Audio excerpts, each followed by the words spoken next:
el que tenga oídos que oiga. Cuando el Señor dice eso, se está refiriendo a cosas realmente importantes que hay que escuchar, atender, y cosas también profundas, ¿no? Y en este caso entonces podemos decir que estamos ante la parábola más importante del Evangelio, que en este caso te lo voy a explicar con este gráfico que estás viendo, que lo tengo aquí delante.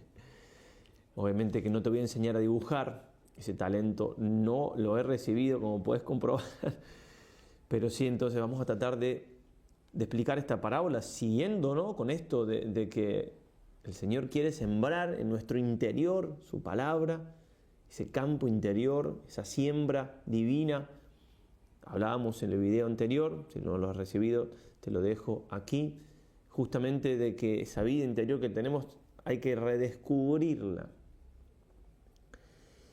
Bien, y decimos que es importante esta parábola para esto de nuestra relación con el Señor y este trato con Él y demás, porque dice el mismo Jesús en Marcos 4:13, ¿no entendéis esta parábola?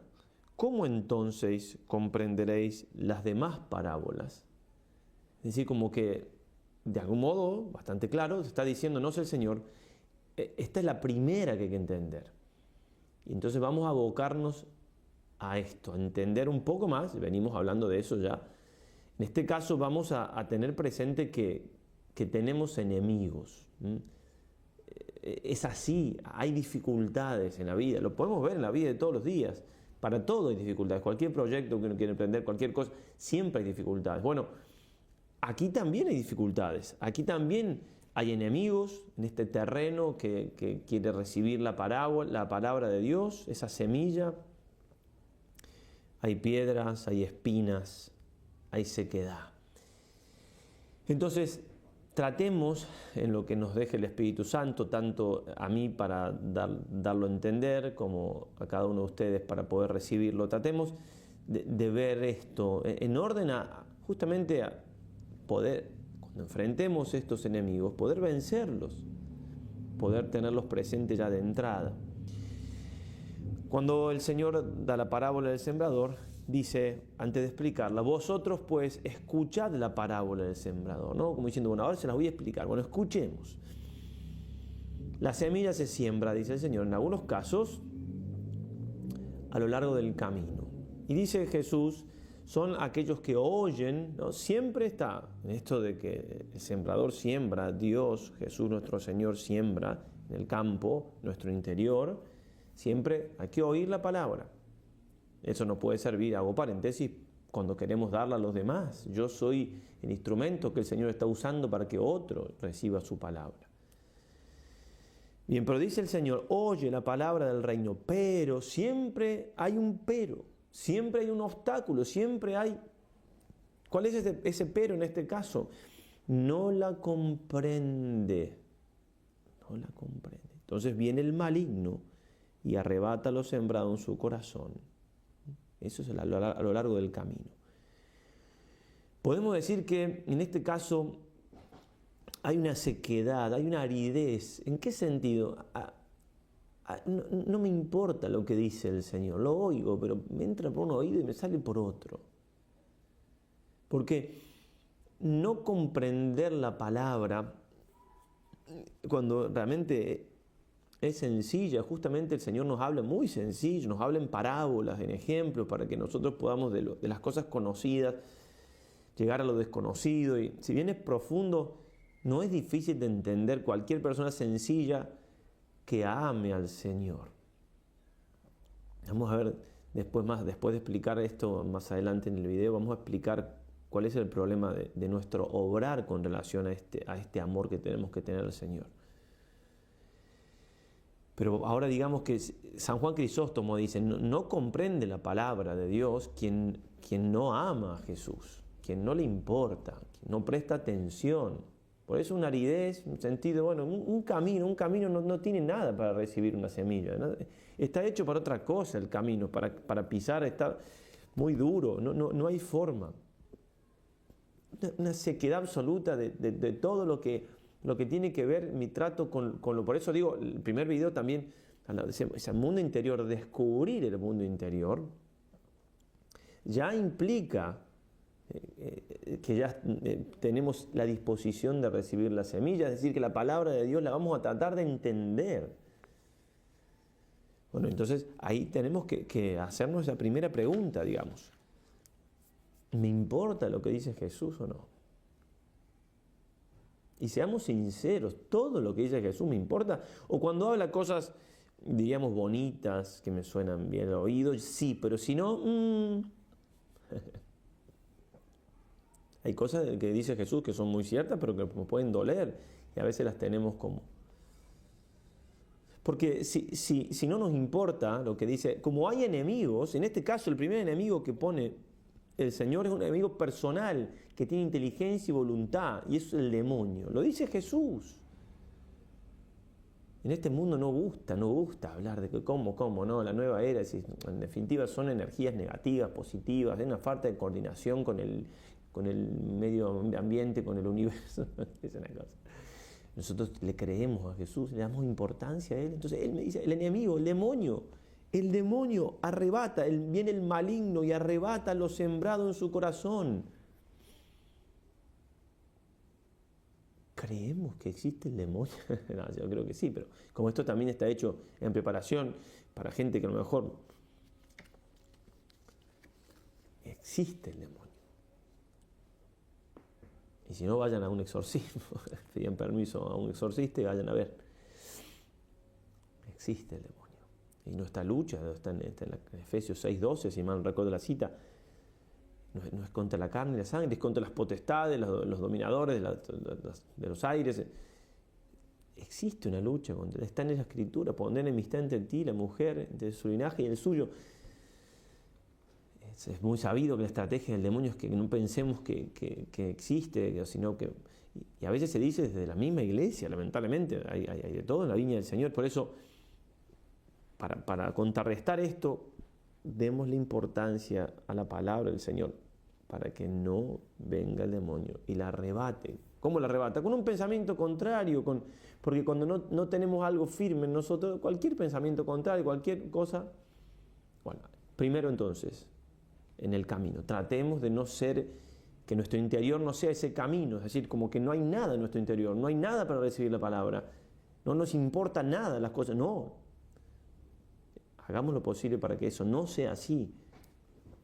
Bien, hay otro obstáculo que pone el Señor: el que fue sembrado en pedregal o en terreno pedregoso es el que oye la palabra y al punto la recibe con alegría.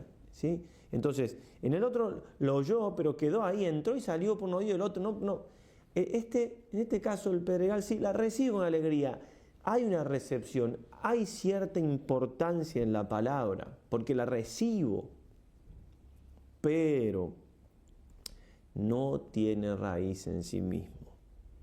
Siempre está el pero, y aquel pero es que se recibe, algo hace la semilla, porque empieza como a germinar un poco, obviamente hay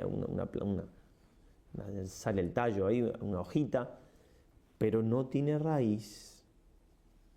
Y cuando se presenta una tribulación, lo pone el Señor con ese sol, el sol, cuando da el sol, se seca la planta. Y aquí, como lo explica Jesús, se presenta una tribulación.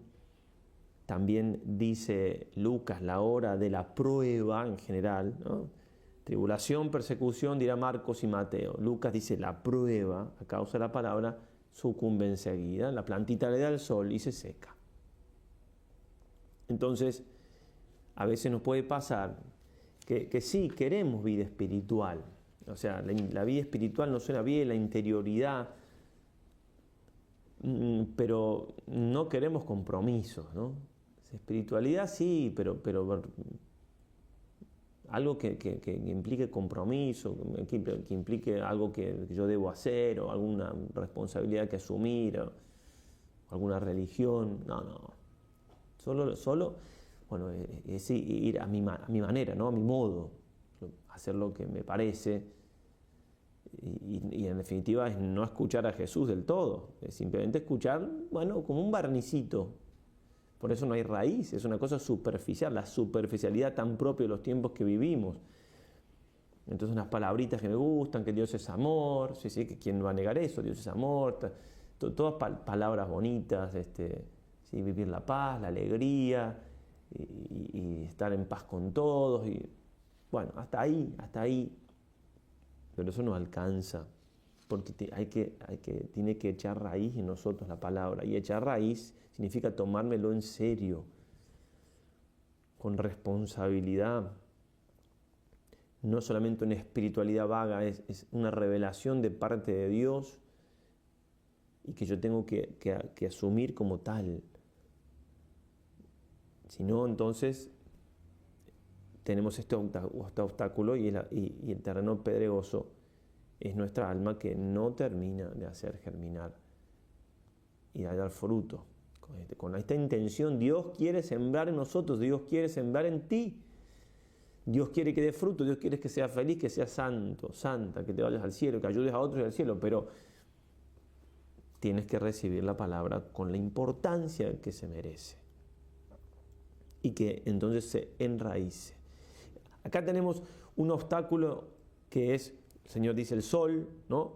Bueno, en definitiva es la tribulación, algo que me ataca, que no me deja ser constante, ¿sí? Las dificultades, cualquiera que sea, ¿no? Los ejercicios que vamos a hacer, Dios mediante, entonces la dificultad, ¿no? Como dice Lucas, la hora de la prueba, un día, otro día, que me cuesta. Bueno, es un enemigo que viene a hacerme como la contra a mí, ¿no? ¿Qué otra cosa puede hacer un enemigo? Bueno, ahí vamos a ver el tercero que pone el Señor. El primero es inteligente, es el demonio, los demonios. El segundo es una cosa que va en contra mía, que me ahoga, o sea, me ahoga en el sentido que el sol, ¿no? Pero el Señor dice tribulación, prueba, etc. El tercero, que es en el terreno lleno de espinas, abrojos, en este caso no es algo que me hace frente, que me prueba, sino algo que me seduce, que me distrae. Está clarísimo lo que dice el Señor, o sea, puede ser justamente que, digamos, por distracción, por seducción, dice así, ¿no? Oye la palabra, otra vez, la oye, claro, perfecto.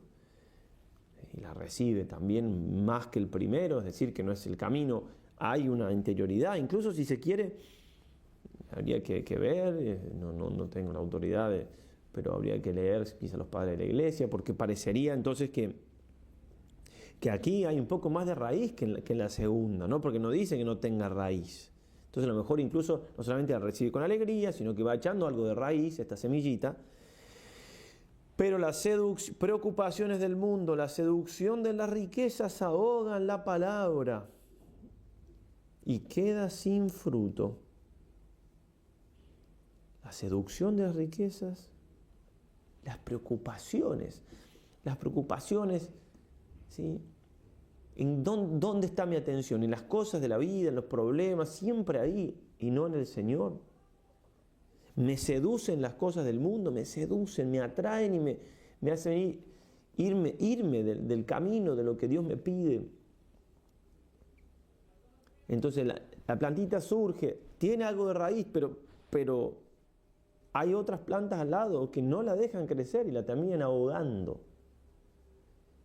Entonces es, si se quiere, un poco más sutil esto, un enemigo más, porque tiene raíz, tiene su fuerza la palabra de Dios, tengo mi intención de hacer su voluntad, y no veo claro que haya, ¿no? Como en el caso como en el segundo caso, no veo claro que hay un enemigo que me ataca, no, es por seducción, ¿no? Por distracción. Es una manera, obviamente, de quitar fuerza a la palabra, de que no dé fruto, de que se termine ahogando.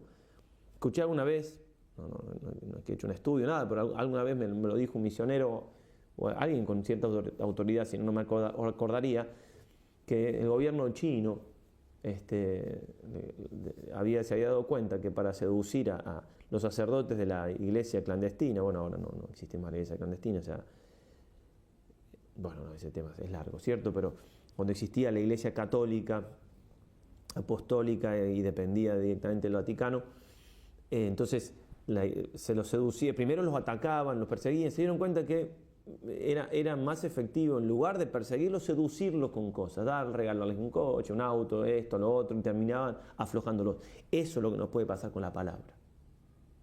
Eso, exactamente eso, ¿no? Recibimos, alguna raíz tiene, pero por eso en los ejercicios, que Dios mediante entonces empezaremos dentro de poquito, ¿qué sucede? Y que hay que mortificar alguna cosa, ya el tiempo que tenemos que dedicar a los ejercicios, bueno, esa mortificación, justamente la semilla tiene que morir para dar fruto, pero justamente es evitar la seducción de las cosas, las distracciones, todo lo que nos va a pedir San Ignacio que hagamos en el ejercicio, va a ir en orden a este punto también, a poner toda la fuerza en la palabra de Dios, ¿no? En que realmente esa semilla muera y que dé fruto. Y aquí quería terminar diciendo unas palabritas que, en definitiva, todo esto, ¿no? El demonio, las persecuciones o las dificultades que nos van en contra, lo que nos seduce, a lo que quiere llevarnos es al pecado. Por eso decíamos al principio que les iba a comentar, cuando se dice que no se ama, que no se entiende la palabra de Dios porque no se la ama, bueno, muchas veces eso se da porque no se la vive. Hay un principio hermenéutico muy claro, muy fuerte, que se entiende lo que se vive, punto. Si yo no quiero cambiar de vida, nada, si yo quiero seguir haciendo lo que me gusta, al margen de cualquier cosa que Dios me pida, imposible va a ser que la palabra de Dios dé fruto en mí, germine. Y en este sentido, tener una idea clara del pecado, ¿no? Tanto se lucha, ¿no? El siglo pasado, ya lo decía Pío XII, haberse perdido el sentido del pecado, era el pecado del siglo pasado. En el año 94, Juan Pablo II repite lo que decía Pío XII y agrega: volverle a dar sentido al pecado es lo primero que hay que hacer para enfrentar la grave crisis del hombre de nuestro tiempo. Impresionante esas palabras del Papa. Hay una grave crisis, sin duda. ¿Qué hay que hacer? Lo primero, darle sentido al pecado. ¿Por qué? Porque darle sentido al pecado significa darle sentido a Dios. Por eso volvemos al primer video. ¿Quién es Dios para mí? Bueno, también la contrapartida de esa pregunta es: ¿qué es el pecado para mí? Si te ayuda, puedes frenar aquí, ya está, falta poco para terminar. De todas maneras, ¿qué es el pecado para mí? Es la misma pregunta que la anterior: ¿quién es Dios para mí? O ¿quién es Jesús para mí? Pero de otro punto de vista. Es decir, si yo me quiero preguntar ¿qué es la salud para mí?, también me puedo preguntar ¿qué es la enfermedad? O ¿qué es una enfermedad grave para mí? Porque si la salud no vale mucho, la enfermedad no me va a preocupar tanto, ¿verdad? Y vivimos en un mundo, repito, que no quiere saber nada del pecado, ¿no? O sea, había un médico por ahí de esos que cobran, todas esas cosas de la nueva era y demás, todas esas soluciones no son gratis. Y decían, no, el pecado, eso es un error. Etimológicamente, no es un error. El pecado, jatá en hebreo, jamartía en griego, pecatum en latín, pero ya ahí más cercano a nuestro, así que no entendemos. Es un errar, pero no error, no es lo mismo. Es un errar en el blanco, esa es la etimología. O un ir fuera del camino. Que no, porque error, yo digo 2 más 2 es 5, bueno, me equivoqué, es un error. Entonces ya está, 2 más 2 es 4, ya está. Antes era como un pecado y ahora así te muestran el pecado. No. El pecado es un errar en el blanco, salir de camino, lo cual implica una acción de justamente desviarme de. Y no un error en el blanco, me equivoqué. Un error en el blanco cuando tiré mal. El blanco, el objetivo, con mayúscula, por supuesto, es Dios. A Él tenemos que dirigirnos. Él es el fin de nuestra vida. Por eso el pecado es desviarme de Dios. La definición de pecado es adversio a Deo, lo dejo a Dios, conversio a criatura, me abalanzo sobre la criatura como mi fin. Por eso es irme fuera del camino a Dios, del camino al cielo, del camino a la felicidad. En Él está nuestra felicidad. lo que quería este médico que le saquemos, digo médico, un doctor que está ahí por YouTube, alguien me preguntó sobre el tema, yo ya lo conocía, ¿no? Pero bien nueva era. Es que se saque la palabra culpa. No, tengo una culpa, claro que tengo una culpa. Porque yo salí del camino libremente, porque yo tiré en el blanco, porque yo di las espaldas a Dios. Y si no me doy cuenta que tengo una culpa, entonces me voy a quedar con la culpa igual, porque la culpa la tengo, me tengo que hacer responsable de lo que hice. Del camino salí, al blanco erré. Si quiero tirar al blanco, tengo que tirar de nuevo, pero aceptar que tiré mal. Si quiero volver a ir en el camino, tengo que aceptar que estoy fuera del camino. Si no acepto que tengo culpa, es decir, si no me hago responsable de mis actos, no puedo cambiar, no puede darse la semilla nunca, porque todos estos enemigos en definitiva quieren que yo peque. Todo esto que me dice el Señor es para llevarme al pecado. ¿Qué es el pecado para mí? Por eso está muy metido en el mundo moderno que el pecado no existe, es un error. Te lo explican, no, es mucho más que un error. Por eso, ¿quién es Dios para mí? Es ofenderle a Él, es el enemigo de Dios el pecado. Perdón la palabra, es como escupirle en la cara a Dios. O peor, es crucificar a Cristo. Por eso también, cuando decimos ¿quién es Jesús para mí? ¿Qué es el pecado para mí? Es la misma pregunta pero del otro lado.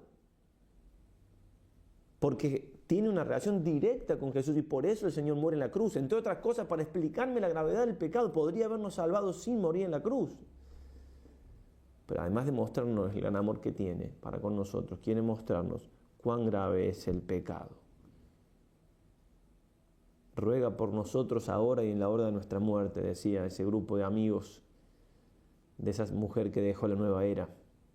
Que la querían acompañar en su conversión, pero no podían decir la palabra pecadores. Ruega por nosotros ahora y en la hora de nuestra muerte. Hagámonos cargo de que hemos hecho mal, aceptemos el pecado para que Dios nos libere, para que Jesús nos libere, para que la palabra de Dios dé fruto. Cuando Adán y Eva pecaron, Dios le fue a hablar con Eva. ¿Y qué pasó? No, fue él. Primero Adán, no, fue ella. Después Eva, no, fue el demonio. Lo que Dios quería es que dijeran, sí, yo tengo la culpa, pido perdón. Ese es el camino. Muchos nos ayudarán estos santos ejercicios para entender esto. Si no, es como que llevamos un peso encima. Llevamos un peso encima y no nos lo podemos sacar porque no lo reconocemos como tal. No puede dar fruto en nosotros la palabra de Dios entonces. Pidámosle a María, nuestra Madre, a la cual le decimos en cada Ave María que somos pecadores. No tenemos problema por eso. Que nos ayude. ¿Sí? Que nos ayude realmente a reconocer estos enemigos que nombramos, luchar contra ellos, pero saber que en definitiva el enemigo, con mayúscula, a la cual todo esto que nos explica el Señor quiere llevarnos, es el pecado. Y que San Ignacio en los ejercicios nos ayudará de una manera única, efectivísima, para cambiar de vida y dejar eso que tanto nos aplasta, que tanto daño nos hace, aunque nos seduce prometiendo felicidad que nunca nos da. Hasta el próximo video, si Dios quiere. Ave María.